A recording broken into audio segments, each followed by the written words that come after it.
Ang gagawin ko naman po ngayon ay maglo-lubricate po ako ng mga hinges. Ito po ay isang wheel loader. So yung mga door hinges po na cover hinges ay kailangan din pong piniprevent po natin para wag pong ma-stuck yung mga hinges kapag ino-open po natin or kino-close.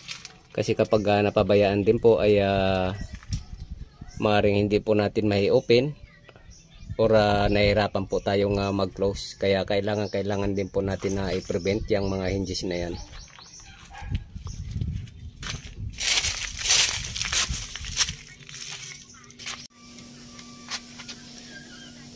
So katulad po nito ay napakatigas na pong i-open. So ayan po yung pagkakaiba ng walang lubrication.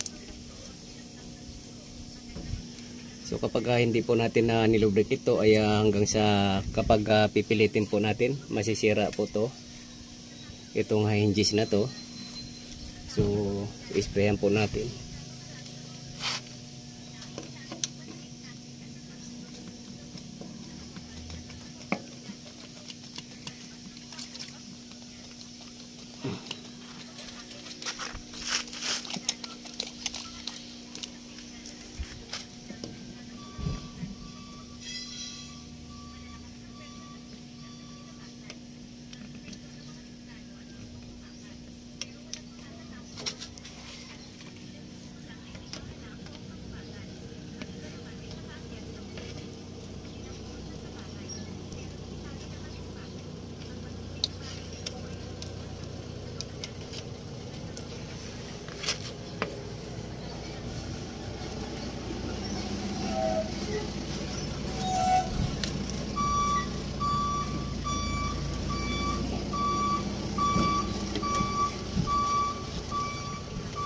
Masyado pong maganit.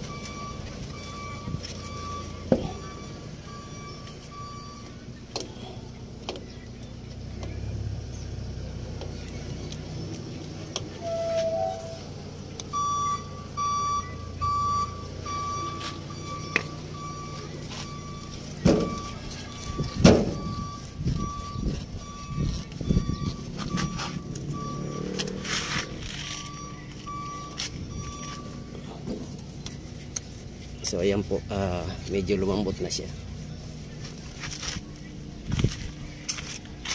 So dito naman po tayo sa right side. Ayan no, maganit din po siya.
Itong mga ganito po kasi ay exposed po sa labas po ng construction site. So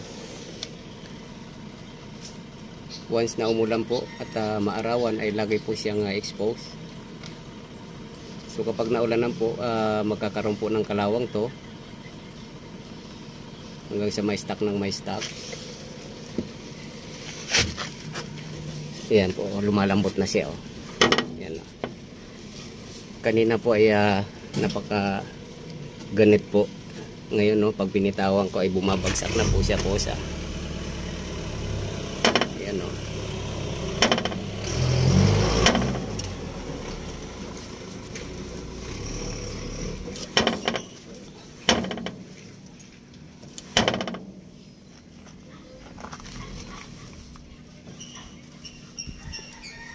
Ayan po, naglabasan yung mga kalawang. Oh.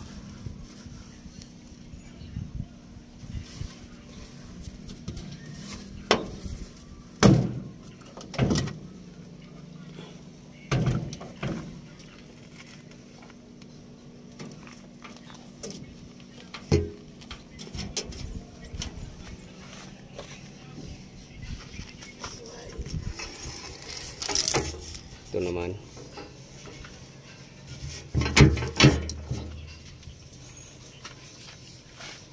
Ito po yung pinaka toolbox cover ng payloader or wheel loader. So kailangan din pong ilubikit ito.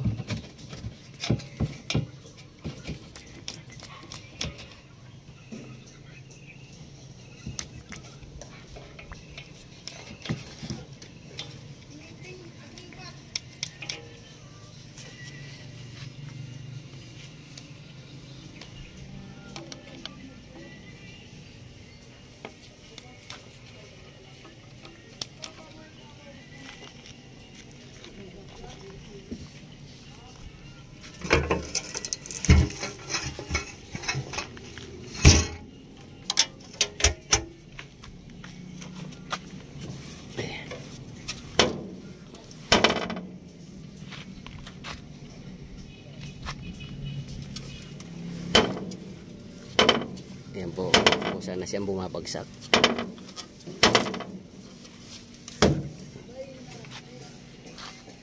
So, binalikan ko po yung nito sa left side. Hindi pa rin po siya lumalambot. Ayan, no. Hindi siya kusang bumabagsak. So, talagang maganit na maganit po siya. Kailangan pa po siya ulitin.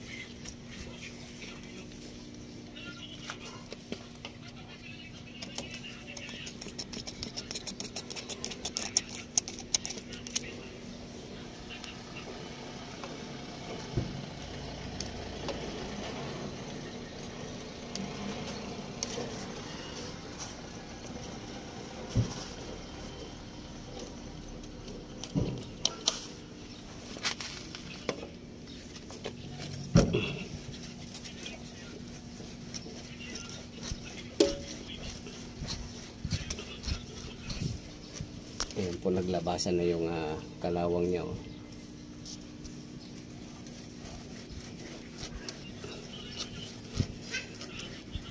So kapag hindi nagapan po to ay hanggang sa masira na po to. Hindi na po natin kayang buksan.